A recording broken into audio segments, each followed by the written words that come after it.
In November of 1922, British archaeologist Howard Carter and his team made the discovery of a century when they uncovered an ancient, long-lost set of stairs in the desert sands of Egypt's Valley of the Kings. Excavating the stairs, Carter and his team soon uncovered an ancient sealed door. A breach was made, and what the team discovered in the chambers beyond would change the world forever. They had just discovered the intact tomb of an ancient pharaoh, specifically the 13th pharaoh of the 18th dynasty, Pharaoh Tutankhamun, better known in the West as King Tut. This discovery would give rise to new forms of scholarship, as well as invigorate the budding study of Egyptology. What Carter and his team discovered in the tomb of Tutankhamun was a world of wonders, secrets, and treasures that had been lost for millennia. The casket, death mask, and mummy of an ancient god-king, as well as his hoard of earthly possessions and amenities for the afterlife. Entombed alongside the pharaoh were an additional 2 mummies, thought to be the remains of Tut's daughters, both of whom had died prematurely. There were toys, tools, chairs, and thrones. There were masterworks of ancient jewelry and disassembled chariots. They found clothes, carvings, inscriptions, and decorations. What Carter and his team had just uncovered was nothing short of the most well-preserved ancient Egyptian tomb that has ever been discovered. And whether they knew it or not at the time, Howard Carter and his team had just uncovered a host of historical mysteries. These are 4 examples of historical mysteries. This is the retelling.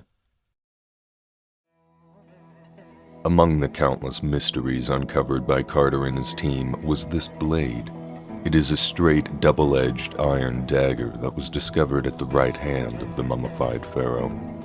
Measuring at a little over a foot in length, the blade is fastened to an expertly crafted golden handle with a rock crystal pommel. It is a masterwork of craftsmanship, fit for a pharaoh. So what is the mystery here? The mystery surrounding the dagger is in its blade, which is, as I said, made of iron. You see, when King Tut died at the young age of 18 or 19, the year was 1323 BC. That's a little over 100 years before the beginning of the Iron Age. So if there were no mines producing iron at the time, where did the ancient Egyptians acquire the metal used in the making of such a treasure? The answer? Outer space. More specifically, a meteorite. This dagger was made from the metal of a fallen meteorite. Tests done on the composition of the metal revealed that in addition to iron, the blade contained a high percentage of nickel, which is indicative of meteoric iron.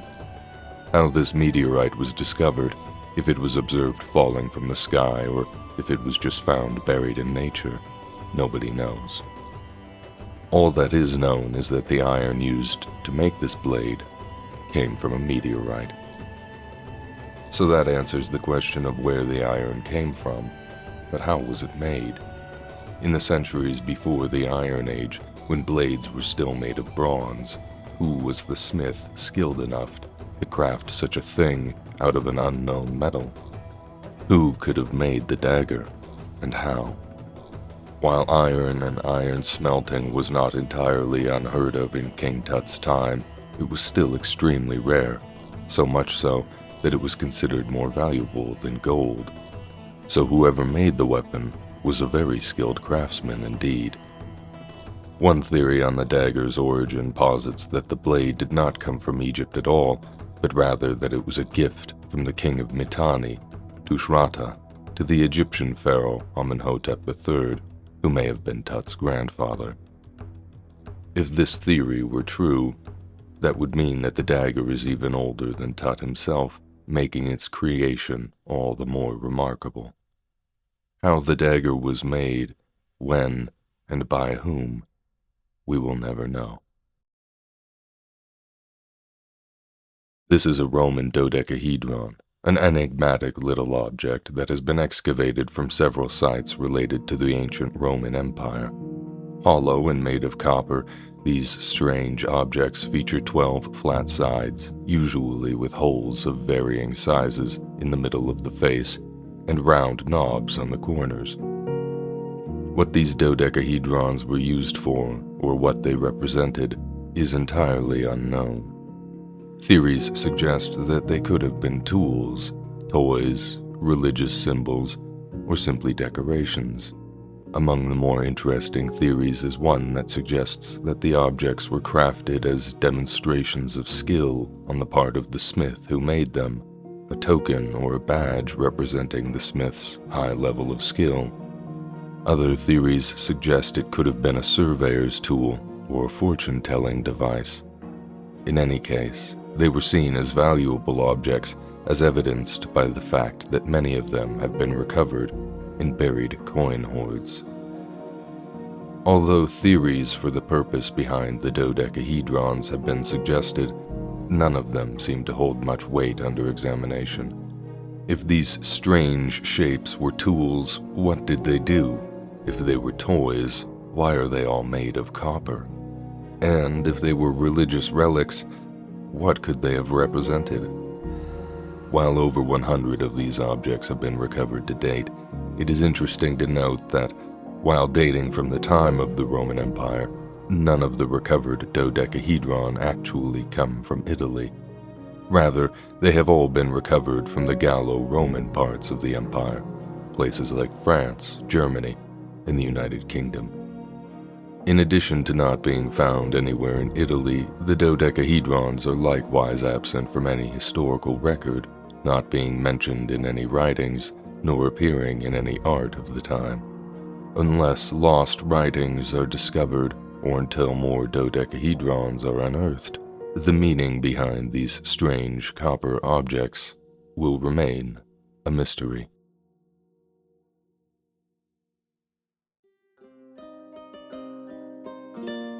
There is a strange story that comes from medieval England, set in the southern village of Woolpit and taking place during the reign of King Stephen. The story goes that one summer morning during harvest time, when farmers took to their fields to bring in their crops, a pair of children, a brother and a sister, dressed in strange clothing, were discovered either in one of the village wolf pits that were used to trap predators, or just beside it. It was from such wolf pits that Woolpit derived its name. A pair of lost children in this time was nothing too remarkable. King Stephen's reign was an unstable one, marked by civil war and years of costly fighting for England's throne. It's a sad reality, but a pair of wandering orphans would not have been all that unusual in England during the mid-12th century.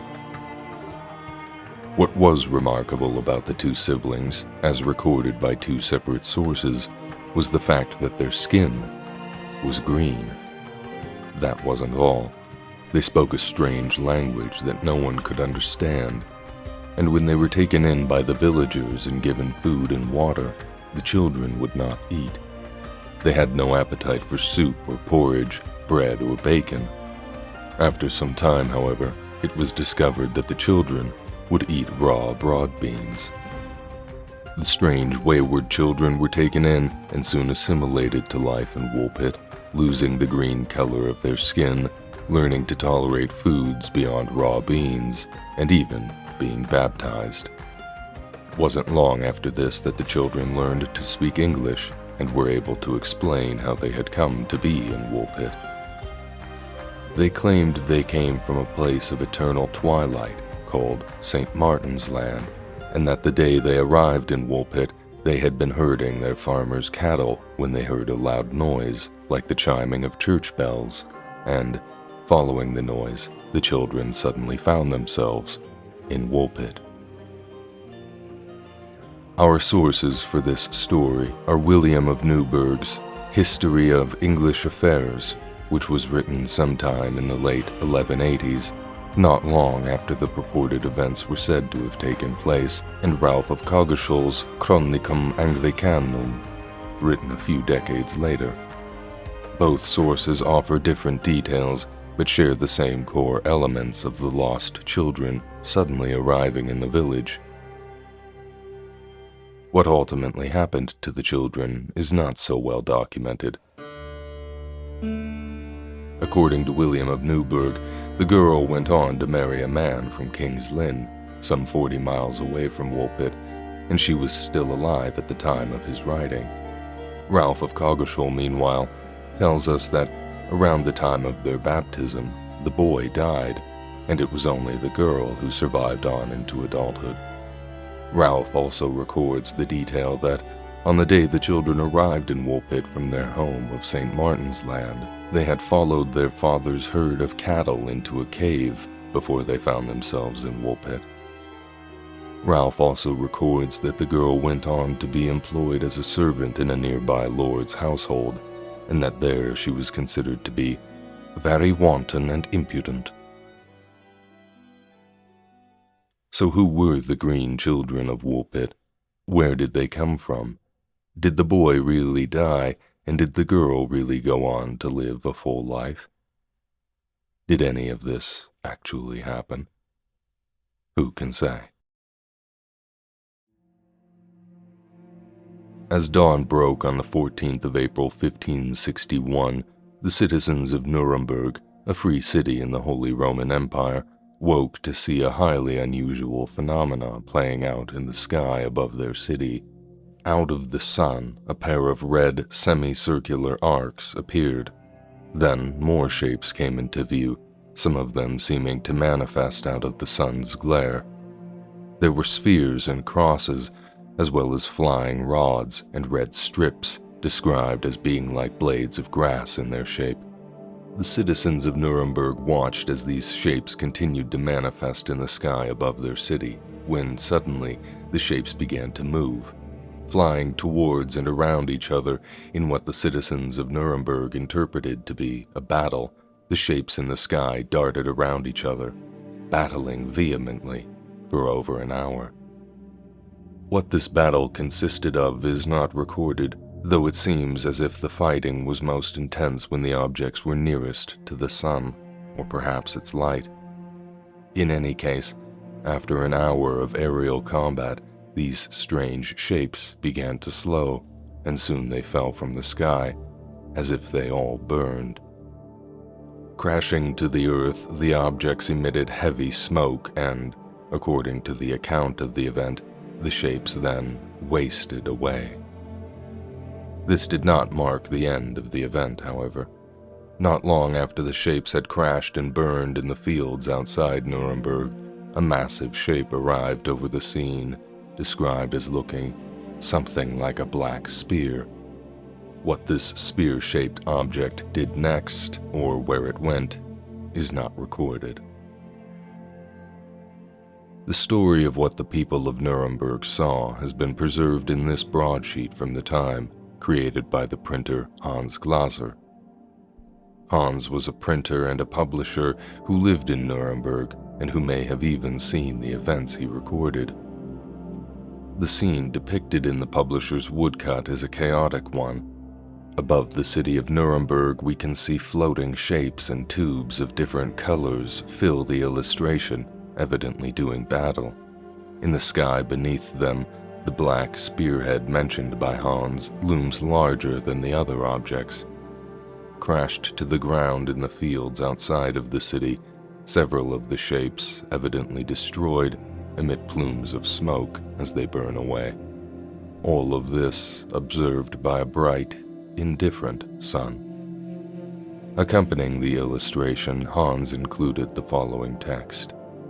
In the morning of April 14, 1561, at daybreak between 4 and 5 a.m., a dreadful apparition occurred on the sun, and then this was seen in Nuremberg, in the city, before the gates, and in the country by many men and women.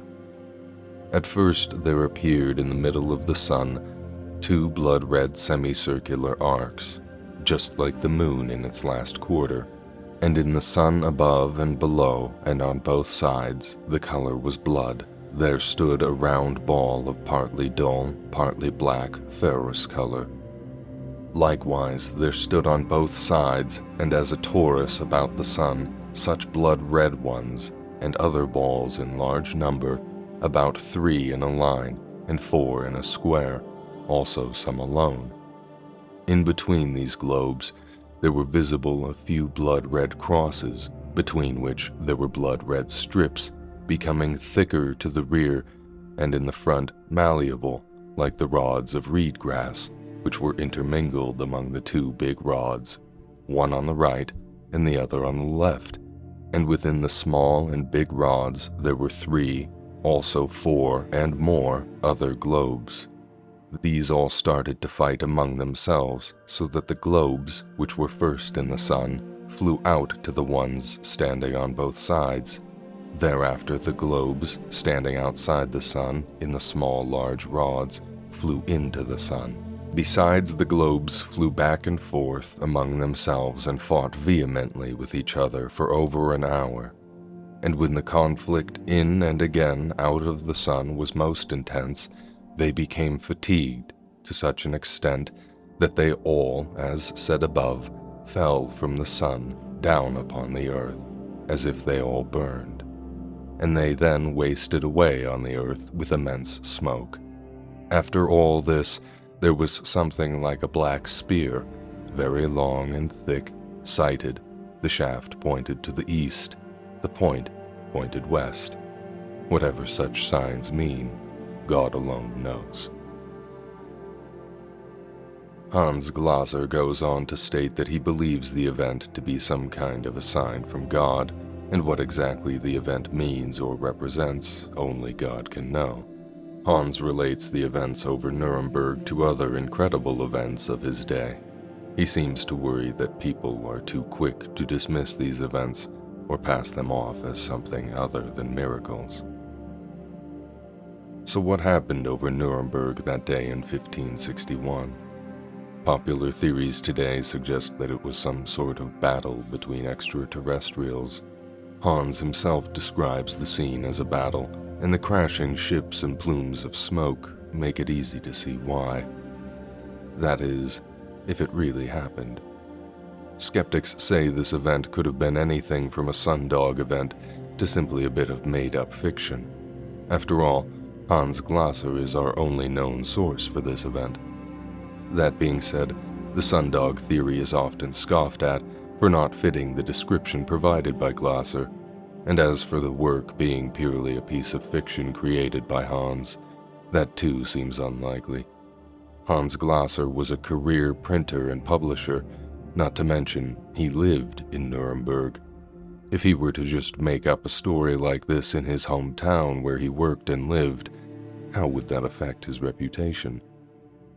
Whatever did happen that spring morning in 1561, we will most likely never know, and this curious event will forever remain a historical mystery.